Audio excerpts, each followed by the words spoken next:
Support WrestleTalk! Give us a subscribe. This week's episode of Raw wasn't exactly everyone's favourite. While Mr. Davis rated it a low 2 out of 4 during his review yesterday, in the WrestleTalk podcast he changed it to a 1 out of 4 and called the show actively damaging. So it's hardly a surprise then that this episode has turned out to be a disaster for several reasons. While fans criticised Keith Lee's booking, the opening segment featuring Miz TV comedy, Bray Wyatt's hide and seek, Lana being written out of TLC, and more, according to a report from PW Insider, this week's show was actually significantly different in that most of the script was finished well before the show went on air. I can't believe that rewriting your show on air is what's normal for WWE, but regardless, Vince McMahon did not tear up the script as he's been known to do for almost every show in recent months. According to the same report, this episode was written specifically for Vince, with the writers giving him what he wants. It genuinely must take a toll on the writers to be told every week that what you've done isn't good enough, and to have it torn up and redone every single time. So it's hardly surprising that the writers eventually succumb to Vince's will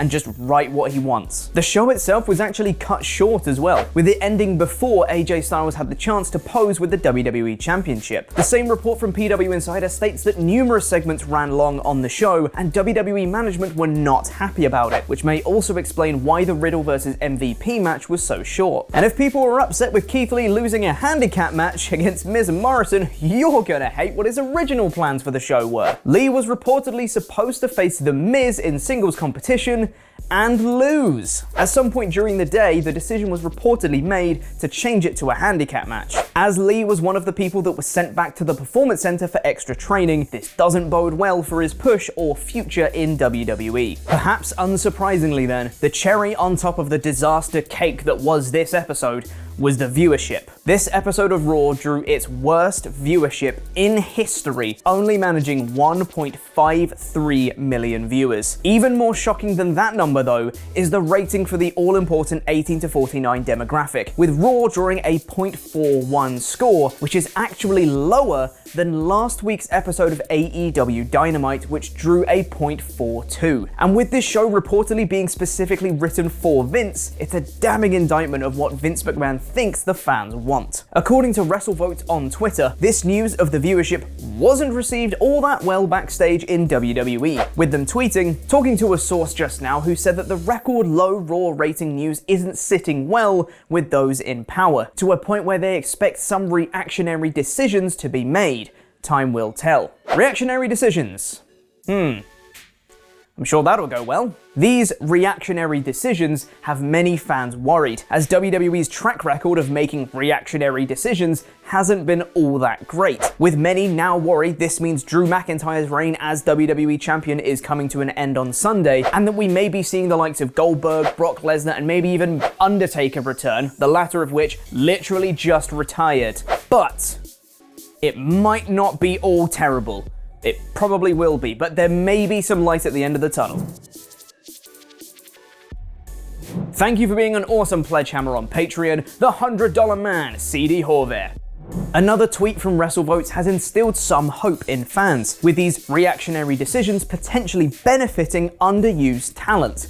I know, it sounds ludicrous, but bear with me. Recently, a group of writers were asked to make a list of underutilized talent they felt could shine if given the proper opportunity. Those lists range wide, but nearly all of them included Cesaro, Angel Garza, Chad Gable, Carmella, and Peyton Royce. Yes, give me more Cesaro, Garza, Gable, and Peyton. Granted, Carmella's already involved in the SmackDown Women's Championship feud, so hopefully if they continue in that same vein, she won't be underutilized and her fortune is already potentially changing. But the rest on this list, I don't often quote Luke Owen, but just this once, yes please. Whether this will actually amount to anything, or it will just be Vince McMahon is high on these people for another solid 3-week push remains to be seen, but it'll be the latter most likely. Fans have been calling for a Cesaro push in particular for years now, with him being one of the most skilled workers in the company, as well as getting over with the fans as far back as WrestleMania 30. Chad Gable has frequently been earmarked as one of the best technical wrestlers in the company, so to see him shine on a bigger platform would be incredible. The two of them, Cesaro and Gable, had around 30 seconds worth of pure got Matt wrestling at the beginning of their tag team match on last week's SmackDown, and it was glorious.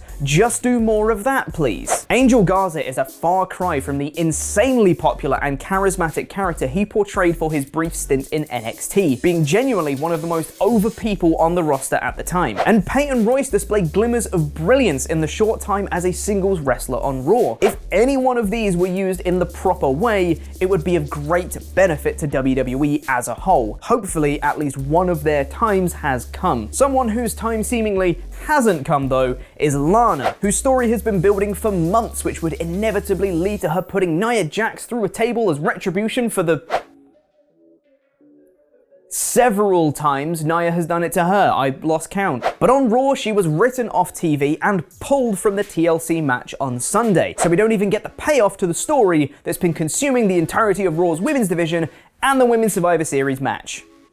Nice. While initial speculation online pointed toward Lana returning on Sunday anyway to reclaim her spot alongside Asuka in the women's tag team title match against Shayna Baszler and Nia Jax, according to a report from PW Insider, this is not the plan, as Lana is scheduled to be off TV for several weeks. So who will be taking her spot on Sunday then? Well, potential spoilers ahead, but the heavy speculation online is that Charlotte Flair will be making her return to the company and taking that spot. Which firstly is the most Charlotte thing I've heard in a while, and secondly does actually make sense considering in kayfabe it was Nia Jax who injured her in the first place. Based on Charlotte's tweets, she certainly looks in great in-ring shape, so there may be some credence to this speculation. Meanwhile, over on SmackDown, last week's episode's final viewership number was 2.206 million viewers, up from the previous week's 2.130 million. That is like 600,000 more viewers for SmackDown than Raw, and it wasn't even a good SmackDown. But viewership numbers generally aren't at their peak in December in WWE. That's normally saved for WrestleMania season, which we're going to be heading into at the Royal Rumble next month. And while the Royal Rumble 2020 has such iconic moments as Drew McIntyre's elimination of Brock Lesnar and win, and Edge's return from retirement, those moments were made what they were due to the fan reaction from the live audience. Obviously, having a live audience can be tricky during a pandemic, but for those hoping to hear the 3, 2, 1 sound from the crowd, you may be in luck.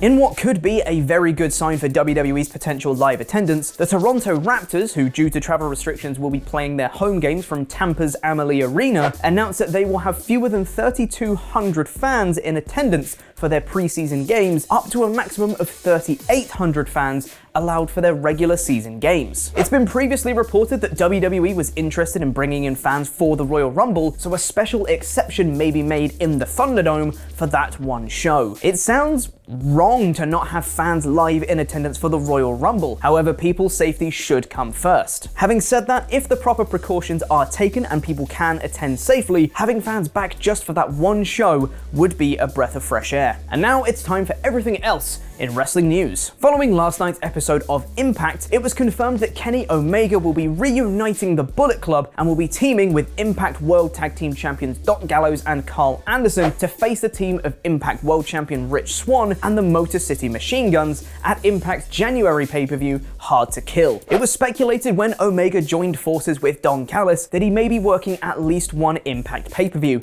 and this confirms he will be. But will we see more Impact and AEW crossover at the show? We'll have to wait and see. Chris Jericho may not be under contract with New Japan Pro Wrestling, according to Dave Meltzer on Wrestling Observer Radio. Jericho hasn't appeared for New Japan since Wrestle Kingdom 14, where he beat Hiroshi Tanahashi. According to Meltzer, former New Japan president Harold Meij wasn't keen on Jericho's booking price, but now he's departed the company, there's reportedly renewed interest in having Jericho appear again. Ryback remains as opinionated as ever, criticizing this week's episode of Raw, tweeting, "Watching Raw just doesn't feel like I'm watching the best or biggest wrestling show or promotion anymore. The entire production lacks energy. Work on that, Vince McMahon, you old cuck bitch." Kissing emoji.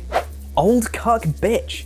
Don't give him ideas, Ryback, that'll be in Drew McIntyre's next promo. EC3 confirmed in an interview with Chris Van Vliet that he has tested positive for COVID-19, which is what forced him to pull out of Ring of Honor's Final Battle pay-per-view tapings last week. Get well soon, EC3. And finally today, Impact's Ethan Page finishes up with the company at the end of the month, and according to a report from Wrestling Inc., Page has been contacted by WWE, AEW, and MLW with interest, while Impact has been gracious enough to let Page explore his options while still under contract. In an interview with our own Louis Dangoor, Page told us the best wrestler of all time is Vince McMahon, so maybe if he shows Vince that clip, he'll get a job in WWE, no problem. It's TLC Predictions Day. Press the video on the right to set your reminder to watch Mr. Davis, El Fakenor, and Lukewarm Luke Owen give their predictions live today at 3 PM UK time, and press the video below that to find out more about Keith Lee's push being dropped. Subscribe here for daily wrestling news videos and reviews.